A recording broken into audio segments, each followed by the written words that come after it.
यानंतर मी आमंत्रित करतो भीमे उर्फ शर्मिला मडकामी, सदस्य कंपनी क्रमांक 10.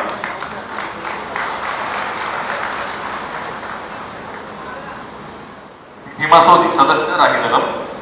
भीमा सोदी हा आपल्या 12 बोर रायफलसह गणवेशात आत्मसमर्पण करीत आहे. यानंतर मी आमंत्रित करतो अमोल उर्फ सोमरू सोदी, सदस्य टेक्निकल डिपार्टमेंट मेडिकल, माननीय मुख्यमंत्री सरांसमोर आत्मसमर्पण करीत आहे. हा मागील 40 वर्षांपासून माओवादी संघटनेमध्ये कार्यरत होता.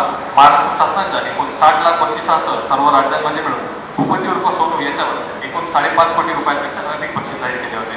आत्मसमर्पणानंतर पुनर्वसनासाठी केंद्र व राज्य शासनाकडून याला एकूण 25 लाख रुपये बक्षीस म्हणून मिळणार आहेत.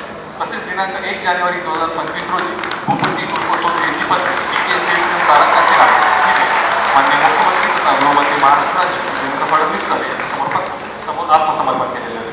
माननीय मुख्यमंत्री तथा गृहमंत्री आपण कृपया ग्रुप फोटोची तयारी होईपर्यंत मंचावर स्थानापन्न व्हावे. खूप खूप धन्यवाद सर. त्यानंतर मी माननीय मुख्यमंत्री तथा गृहमंत्री महाराष्ट्र राज्य श्री देवेंद्र फडणवीस सरांना विनंती करतो